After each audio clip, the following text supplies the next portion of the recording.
At eto pa ho, meron na po ding mga nananawagan, mga bossing, na i-inhibit daw po si Chis Escudero. Oh, di ba? Pinapaalis para doon sa ano, para maging judge o para maging hukom o kung ano man ang katayuan ni Chis Escudero diyan sa impeachment na yan. Sabi dito, sign the open letter, inhibit Chis Escudero. Paano ho mga bossing nahalata na? Di ba? Kitang-kita na ng mamamayang Pilipino na hindi na nila sinusunod yung konstitusyon ng Pilipinas, which is napakadelikado po para sa mga simpleng mamamayan na kagaya ho natin. No? Bali ang mangyayari na nga lang ho dyan, Mamita Star Talk, shout out po sa inyo, kung ano na lang po ang gusto nilang interpretasyon. Oh. Kung ano ang interpretasyon at kung kanino mapapanig o kung kanino kami nakapanig, ganyan na lang po ang mangyayari dyan. No? Yung napakasimple pong shall forthwith, hindi ho nila sinusunod eh. Madadamay pa ho tayo dito sa mga senador na ito. Bakit to? Kagaya ho nung sinabi ko kahapon. Baka isipin po mga kababayan, nung mga ibang lahi, nako, ang bobo pala ng mga Pilipino, no? Sa pag-intindi ng English. Huy, bakit naman? Madaming Pilipino matatalino. Madaming Pilipino magaling umintindi ng English.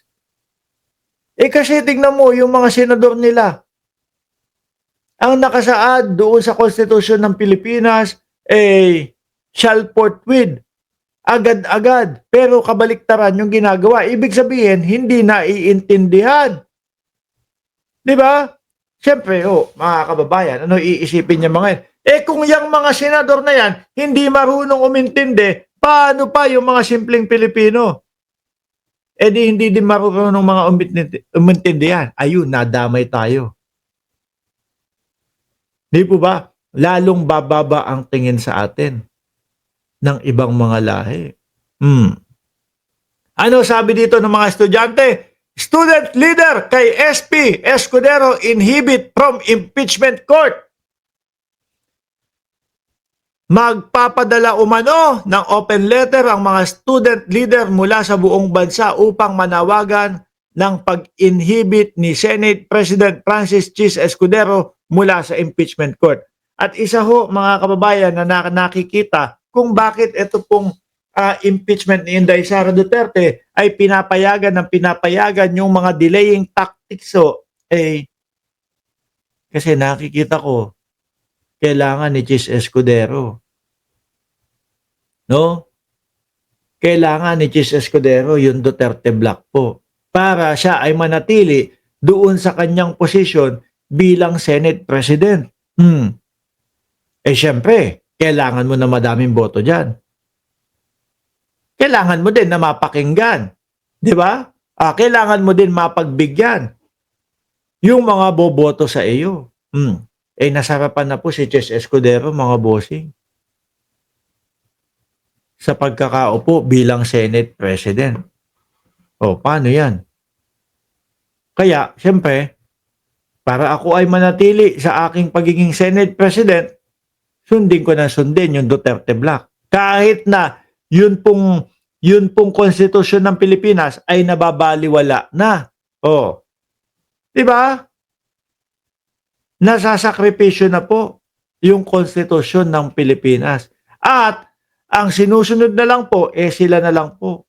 Para bang gustong sabihin sa atin na wala kayong magagawa. Ako ang nasa poder. Ako ang Senate President. Kami ang nasa poder. Kami ang mga senador. Kaya, yung mga hinaing ninyo, yung mga sinasabi ninyo, no, kahit pa malalaking mga universidad kayo, hindi namin pakikinggan yan.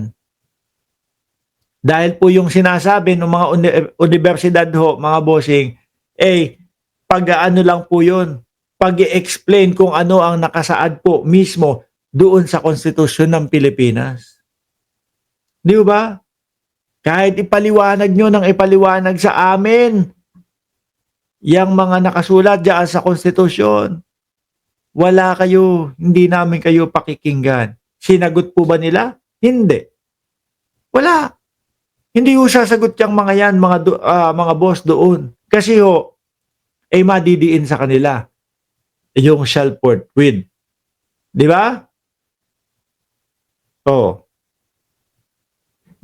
Ganun lang ho yun mga kababayan. Kaya hanggang ngayon po, yung mga sinasabi nung mga Sanbeda, UP, mismong pinag-graduate ni Chis Escudero, umaalma sa ginagawa niya. Ano sabi ng UP? Kailangan matuloy yung impeachment. Agad-agad. Kung ano din po yung nakasulat doon sa impeachment, doon sa konstitusyon. Ganon din po, mga kababayan. Yung ibang mga eskwelahan na pinasukan ni Inday Sara Duterte, na sana ho, yung mga eskwelahan na yan, ipapaskil pa doon sa labas ng kanilang eskwelahan, no? Dito gumraduate, o dito nanggaling ang Vice Presidente, o dito nanggaling ang Senate President. Hindi ho yata sila maipagmalaki. Dahil hindi daw po siguro marunong umintindi ng English. Ano? Hindi. Dahil siguro binababoy yung konstitusyon ng Pilipinas, mga bossing. Sabi ni Jorge Ederlin na nandiyan na po, mali daw ang UP, mali daw ang Supreme Court, mali daw ang konstitusyon. Sabi ng napakagaling na si Senador Escudero. Kaya ayan ang kinakahantungan, pinapa-inhibit po. Wala silang pakialam sa forthwith and constitution. Ang importante sa kanila, isalba si Inday Sara Duterte. Ano kaya ang dahilan? Kung bakit talagang sila yung mismong ipinapakita sa atin na sila yung first defense ng Vice Presidente. Hindi kaya natatakot sa Vice Presidente? Di ba, Sir Almond Lee? Hindi kaya natatakot na maturo, oy, ikaw ang kapal ng mukha mo, senador ka, judge kita? No, alam ko ginawa mo doon sa mga pondo mo na dumaan sa kamay mo. Baka yun ang kinatatakutan. Sila ay maituro. Di ho ba, mga bossing? Baka sila ay maituro.